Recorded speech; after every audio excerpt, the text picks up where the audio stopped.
প্রিয় দর্শক, স্বাগত জানাচ্ছি বরেন্দ্র সংবাদে। আপনাদের সাথে আছি আমি বিথি ঘোষ। শুরুতে জানিয়ে দিচ্ছি সংবাদ শিরোনাম। রাজশাহী ওয়াসা কর্তৃক সম্পত্তি দখলের প্রতিবাদ ও পুনর্বাসনের দাবিতে বিক্ষোভ। ডাবলু সরকার বৈষম্য বিরোধী ছাত্র আন্দোলনে শহীদ আলী রায়হান হত্যা মামলায় 5 দিনের রিমান্ডে। রাজশাহীতে বিশ্ব শিক্ষক দিবস উদযাপন। এতক্ষণ শুনছিলেন সংবাদ শিরোনাম, এবারে জানাবো পুরো খবর। রাজশাহী ওয়াসা কর্তৃক প্রজাভুক্ত সম্পত্তি দখলের প্রতিবাদ ও ভোগ দখলীয় সম্পত্তি থেকে দোকানপাট উচ্ছেদের পুনর্বাসনের দাবিতে বিক্ষোভ সমাবেশ করেছে ভুক্তভোগী ব্যবসায়ীরা।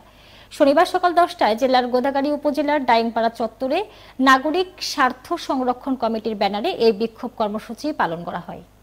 রাজশাহী ওয়াসা কর্তৃক প্রজাভুক্ত সম্পত্তি দখলের প্রতিবাদ ও ভোগ দখলীয় সম্পত্তি থেকে দোকানপাট উচ্ছেদের পুনর্বাসনের দাবিতে বিক্ষোভ সমাবেশ করেছে ভুক্তভোগী ব্যবসায়ীরা।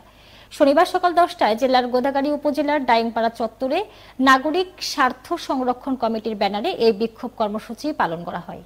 রাজশাহী মহানগর আওয়ামী লীগের সাধারণ সম্পাদক ডাবলু সরকারকে বৈষম্য বিরোধী ছাত্র আন্দোলনে শহীদ আলী রায়হান হত্যা মামলায় 5 দিনের রিমান্ড দিয়েছেন আদালত। শুক্রবার দিবাগত রাতে নওগাঁ জেলার সদর থানাধীন দক্ষিণপাড়া গ্রামস্থ এলাকা হতে তাকে গ্রেফতার করে র‍্যাব 5 রাজশাহী। শনিবার দুপুরে রাজশাহী মেট্রোপলিটন ম্যাজিস্ট্রেট আদালতে পুলিশ 7 দিনের রিমান্ড চাইলে বিচারক মোহাম্মদ ফয়সাল তারেক তাকে 5 দিনের রিমান্ড মঞ্জুর করেন। গত 5 আগস্ট বৈষম্য বিরোধী ছাত্র আন্দোলনে সরকারের পতন হলে আত্মগোপনে চলে যান ডাবলু সরকার। এরপর শহীদ আলী রায়হান ও শহীদ সাকিব আঞ্জুম হত্যা মামলা সহ প্রায় 8টি মামলা হয় রাজশাহী মহানগর আওয়ামী লীগের সাধারণ সম্পাদক ডাবলু সরকারের বিরুদ্ধে। গত শুক্রবার রাতে গোপন সংবাদের ভিত্তিতে র‍্যাব 5 রাজশাহী নওগাঁ জেলার সদর থানাধীন দক্ষিণপাড়া গ্রামস্থ এলাকা হতে গ্রেফতার করে মহানগর ডিবিতে হস্তান্তর করে র‍্যাব। রাজশাহী মেট্রোপলিটন পুলিশের আদালত পরিদর্শক মোহাম্মদ আব্দুল রফিক জানান, গত 5 আগস্ট রাজশাহীতে ছাত্র জনতার মিছিলে গুলিবর্ষণে নিহত শিবির নেতা আলী রায়হান হত্যা মামলায় ডাবলু সরকারকে ও বরেন্দ্র বিশ্ববিদ্যালয়ের শিক্ষার্থী সাকিব আঞ্জুম হত্যা মামলায় রুবেলকে রিমান্ডে নেওয়া হয়েছে। দুটি মামলায় তদন্ত করছেন আরএনপির নগর গোয়েন্দা শাখার পরিদর্শক মশিউর রহমান। তিনি আরও জানান, আদালতে ডাবলু সরকারের 7 দিনের ও রুবেলের 5 দিনের রিমান্ডের আবেদন করেছিলেন মামলা তদন্ত কর্মকর্তা। শুনানি শেষে আদালত ডাবলু সরকারের 5 দিন ও রুবেলের 3 দিনের রিমান্ড মঞ্জুর করেছেন। তদন্ত কর্মকর্তা আদালত থেকে তাদের জিজ্ঞাসাবাদের জন্য নিয়ে গেছেন। শিক্ষকের কণ্ঠস্বর, শিক্ষায় নতুন সামাজিক অঙ্গীকার প্রতিবাদে বর্ণাঢ্য আয়োজনে এবং যথাযোগ্য মর্যাদায় রাজশাহীতে বিশ্ব শিক্ষক দিবস 2024 পালিত হয়েছে। শনিবার সকাল 10টায় বর্ণাঢ্য শোভাযাত্রার মধ্য দিয়ে দিবসটির সূচনা করা হয়। শোভাযাত্রাটি ঐতিহ্যবাহী রাজশাহী কলেজ প্রাঙ্গণ থেকে শুরু হয়ে নগরীর গুরুত্বপূর্ণ সড়ক প্রদক্ষিণ শেষে একই স্থানে এসে শেষ হয়।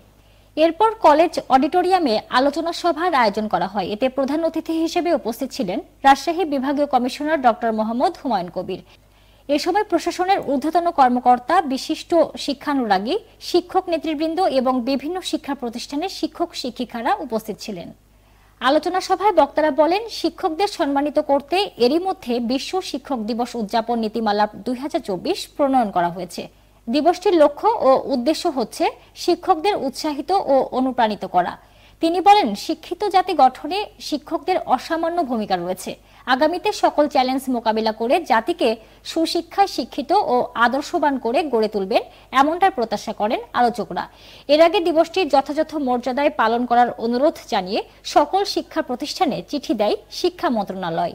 1995 সাল থেকে প্রতি বছর 5 সেপ্টেম্বর বিশ্বব্যাপী পালন করা হয় বিশ্ব শিক্ষক দিবস। নাটোরে অটোরিকশার ধাক্কায় বিমল পাল নামে এক বৃদ্ধ পথচারীর মৃত্যু হয়েছে। শনিবার সকালে শহরতলির দীঘাপতিয়া এলাকায় এ দুর্ঘটনা ঘটে। নিহত বিমল পাল দীঘাপতিয়া এলাকার মৃত বৃন্দাবন পালের ছেলে এবং পেশায় একজন মিষ্টি তৈরির কারিগর ছিলেন।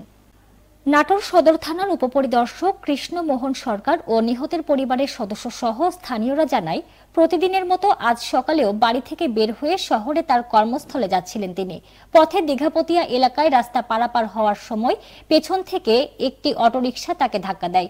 এতে তিনি সড়কের উপর ছিটকে পড়ে গুরুতর জখম হন। ঘটনাটি স্থানীয়রা দেখতে পেয়ে আহত অবস্থায় তাকে উদ্ধার করে নাটোর আধুনিক সদর হাসপাতালে নিয়ে যায়।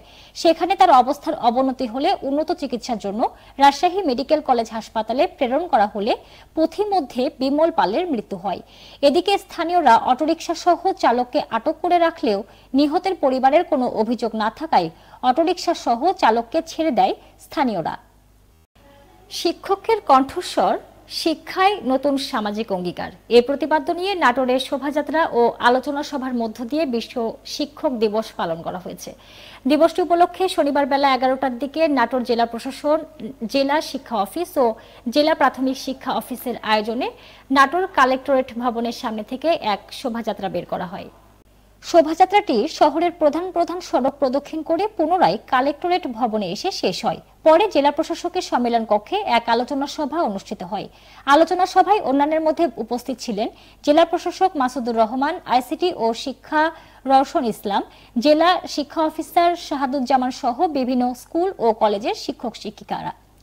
সভায় বক্তারা বলেন, 1995 সাল থেকে প্রতি বছর 5 সেপ্টেম্বর বিশ্বব্যাপী পালন করা হয় বিশ্ব শিক্ষক দিবস।